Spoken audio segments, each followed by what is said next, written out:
kata temen gue, jadi ini tempat boker nih. Nah sampingnya kan tembok. Nah jadi gue tuh lagi nyelip begini nih, nyangkut gitu. Itu kemarin gue tarik cak. Sombong amat.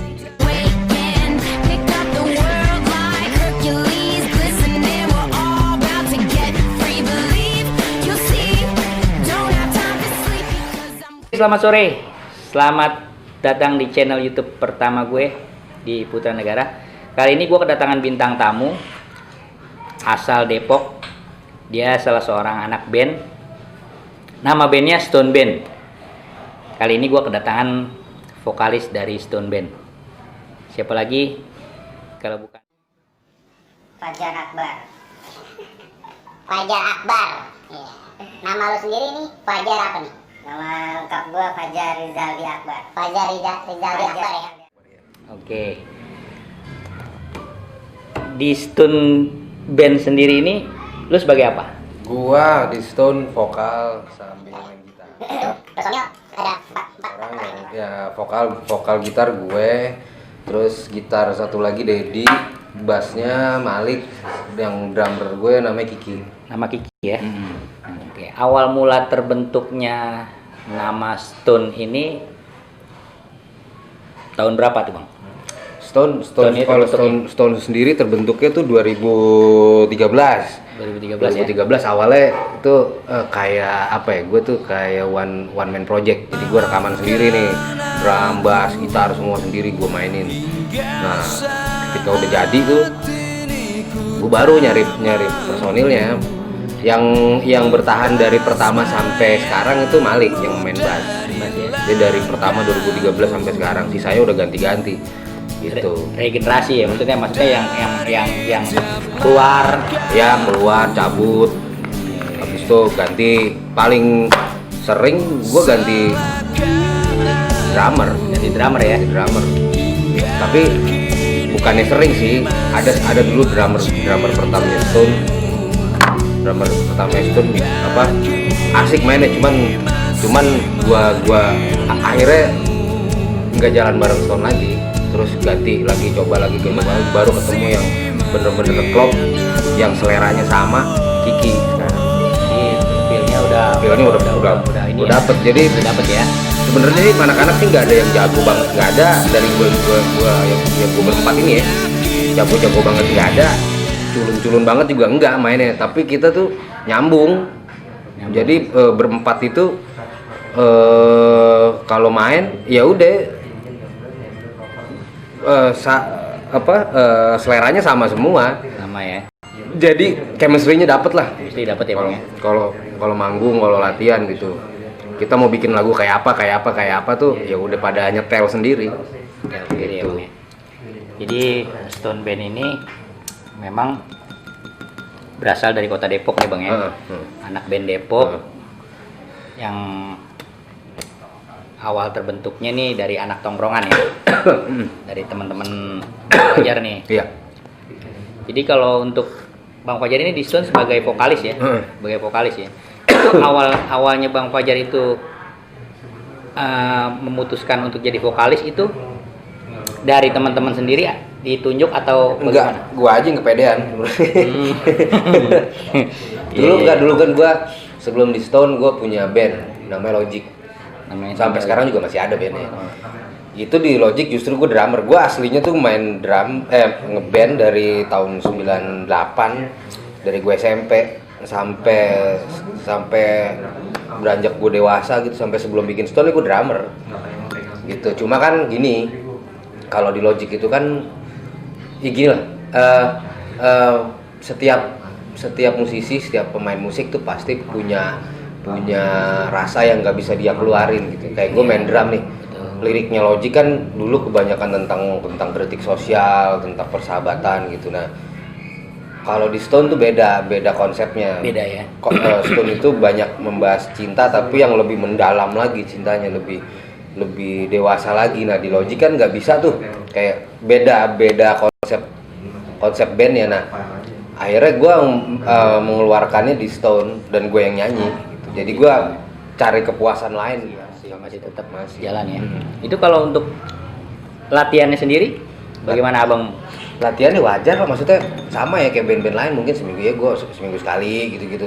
Tapi kalau sekarang lagi agak-agak jarang nih, karena kan gini, ngeband itu ada fase bosen sih kadang-kadang. Gue sama anak-anak Stone juga kadang-kadang ketemu jenuh gitu, karena itu lagi yang kita mainin. Apalagi kalau misalnya lagi nggak manggung nih, malas juga latihan kan, udah ntar aja gitu. Kan kebenaran juga anak-anak kan punya kesibukan lain selain ngeband, kerja apa segala macam ya, mereka jalan sama kesibukan sendiri. Ntar kalau misalnya Stone memang harus jalan dengan manggung yang rada banyak ya kita aktif lagi gitu. Betul. Rata-rata sih gitu. Justru band yang lama bubar itu band yang jarang ketemu dibanding yang sering ketemu. Oh gitu ya. Karena kalau sering ketemu ya bosen Ya, agak-agak ya benar. nggak ada hal lain selain itu yang, karena pengalaman gua dulu gua ngeband itu, ini gua cerita dari awal gua ngeband ya. Gua ngeband tuh 98 awal. Itu 98 itu waktu kerusuhan tuh ya. Iya, kerusuhan Jakarta tuh ya. Kerusuhan gua SMP kelas 1. Oh waktu itu masih SMP kelas 1 ya. SMP kelas 1 tuh perpindahan dari Orde Baru ke Reformasi.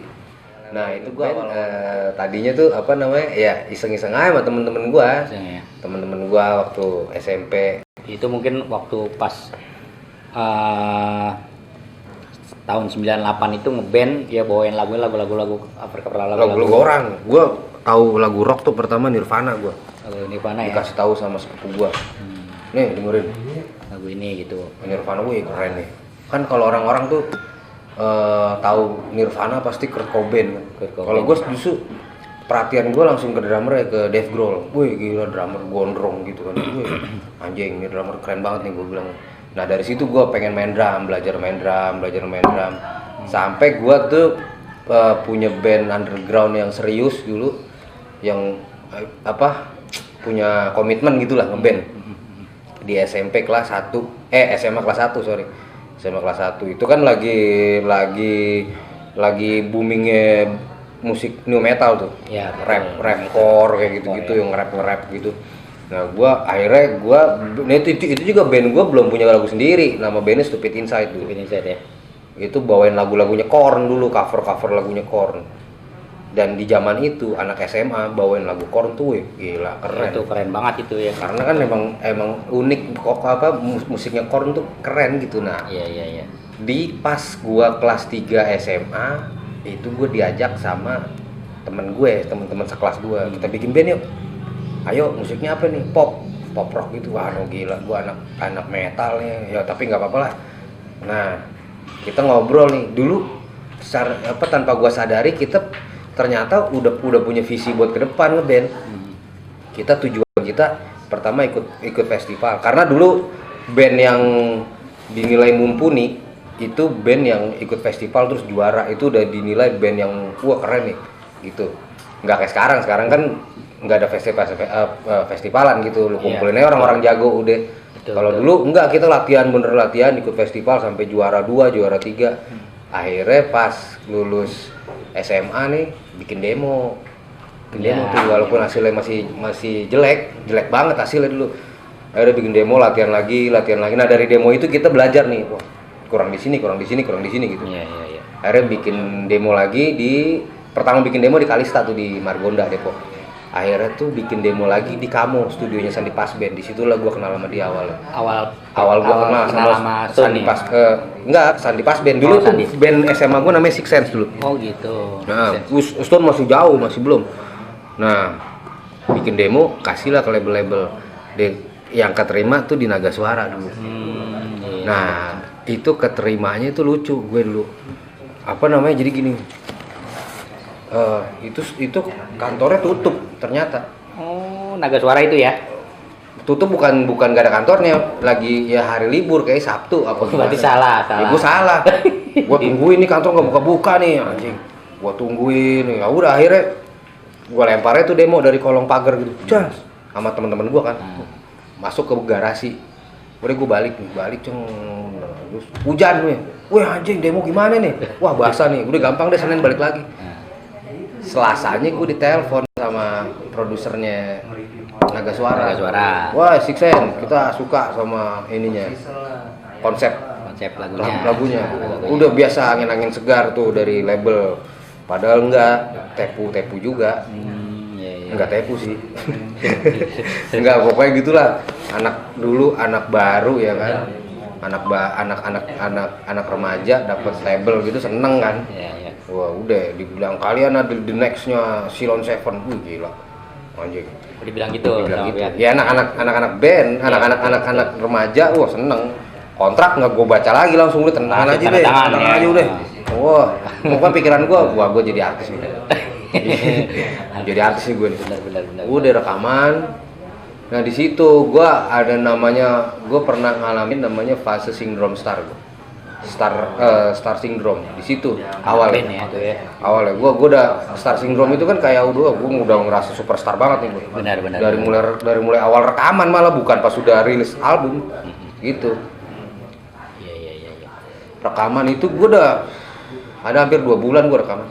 Itu udah berapa kali ribut sama personil, masing-masing personil. Jadi ya benar sih kata orang-orang, band tuh kalau belum ada duit akur. Betul. Pikiran udah ada duit udah mulai nggak akur. Udah mulai nggak akur Iya. ya. Sama rata-rata semua serba uang adalah segalanya.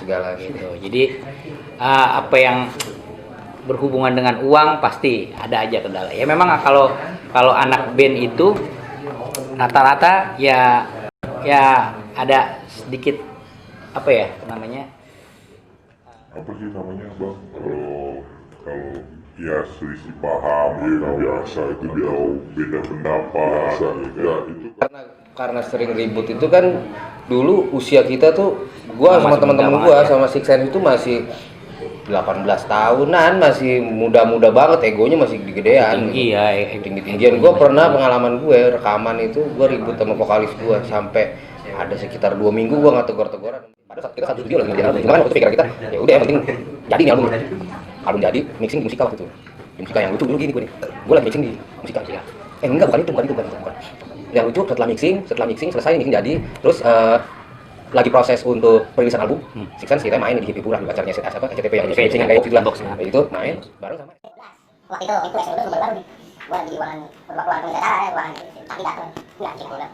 Gayanya kalah gitu. Pakai anting ada bunyinya jaketnya gitu. Gila kamu cek. Anjing gua. Udah. Selesai gua baru dia enggak si SLB dulu main. Set berapa lama nih?